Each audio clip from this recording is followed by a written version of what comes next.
नमस्कार साथी, मेरा नाम है विकास और एक बार फिर से मैं स्वागत करता हूं आपका विकी नाइन क्लासेस के यूट्यूब चैनल पे। साथी बात करेंगे आज की इस वीडियो में हमारे पास में एक और बेहतरीन कंसेप्ट होगा यहाँ पे कि बोला गया कि जो आपके पास में पॉइंट होता है कि जो बिंदु होता है उसके बारे में क्या-क्या कंसेप्ट हमारे को देखने को मिल सकता है कि गणित में हमारे पास में क्या पॉइंट होता है उसके बारे में बात करने वाले हैं। तो सबसे पहले हमारे पास में जब यहाँ पे बोला गया कि जो आपके पास में बिंदु आएगा उसको बोलते हैं पॉइंट, यानी शून्य त्रिज्या का जो वृत्त होता है वो हमारे पास में क्या होता है, बिंदु कहलाता है। जैसे हमने इसको ऐसे प्रदर्शित कर दिया कि हमारे पास में ये डॉट से मैंने प्रदर्शित कर दी, तो ये क्या बन गया हमारे पास में, ये क्या बन गया है, शून्य त्रिज्या का वृत्त बन गया है। तो इसको हम मान सकते हैं कि जो हमारे पास में कि ऐसा वृत्त होता है जिसकी त्रिज्या लगभग शून्य के बराबर होती है, यानी तो उसी को क्या बोलते हैं, पॉइंट बोलते हैं। पॉइंट का मतलब क्या होता है कि शून्य त्रिज्या का जो वृत्त होता है वही हमारे पास में क्या होता है, यानी हमारे पास में बिंदु होता है, पॉइंट होता है। अब बोलते हैं कि इसको हम यानी कि डॉट से हम दर्शाते हैं, जैसे आप कोई पेंसिल का नुकीला सिरा होता है उसकी आप एक डॉट से उसको दर्शाते हैं, तो वही क्या बन जाता है हमारे पास में,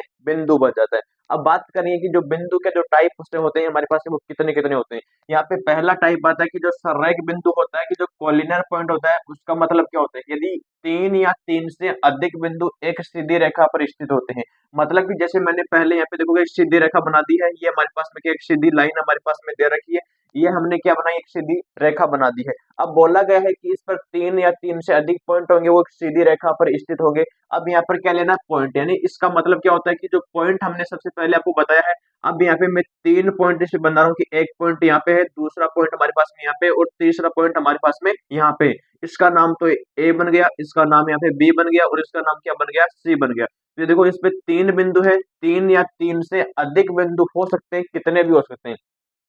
तो उनको क्या बोलते हैं, सररेख बिंदु बोलते हैं। यानी कि जो ऐसे बिंदु हमारे पास में होते हैं वो बिल्कुल एकदम सीधी रेखा पर स्थित होंगे, उन्हीं को क्या बोलते हैं, सररेख बिंदु। यानी कि ये तीनों के तीनों पॉइंट एक सीधी रेखा पर स्थित है, तो इनको बोलते हैं सररेख बिंदु, और इसको यानी इंग्लिश में बोलते हैं इसको कोलिनर पॉइंट बोलते हैं। तो समझ में आया होगा आपको। इसके बाद में हमारे पास में एक और कंसेप्ट यहाँ पे दे रखा है कि आपके पास में बोला गया कि असररेख बिंदु क्या होता है। तो इसका मतलब क्या होगा कि यदि तीन या तीन से अधिक बिंदु एक सीधी रेखा पर नहीं होते, मतलब कि सबसे पहले आपके पास में एक सीधी लाइन होगी, उस पर तीनों पॉइंट या तीन से अधिक पॉइंट स्थित नहीं हो सकते। यहाँ पे पहले देखो मेरे पास में क्या है, सीधी लाइन है मैंने बना दी है यहाँ पे, तो यहाँ पे हम देख सकते हैं कि इस पे मैंने पहले दो पॉइंट बना दिए, यानी कि एक पॉइंट तो हमारे पास में यहाँ पे ये बन गया कि ए पॉइंट बन गया, यहाँ पे एक पॉइंट बन गया मेरे पास में बी बन गया, और एक जो तीसरा पॉइंट है वो सी में यहाँ पर इसको ले रहा हूँ कि यहाँ पर बन गया तीसरा पॉइंट सी बन गया। तो यहाँ पे आप देख सकते हैं हमने परिभाषा में क्या बताया कि यदि तीन या तीन से अधिक बिंदु सीधे रेखा पर स्थित नहीं होंगे, तो ये ऊपर वाले दो बिंदु कैसे हैं, ये हमारे पास में तो बन गए, ये तो है सररेख बिंदु है,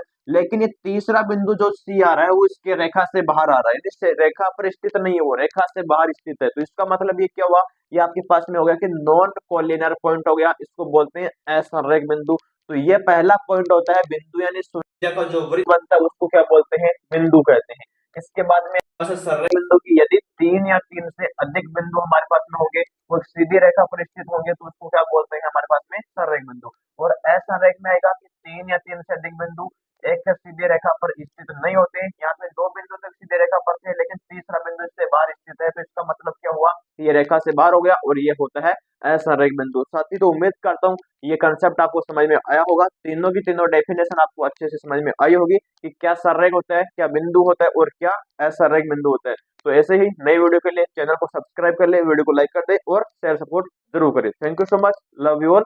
जय हिंद।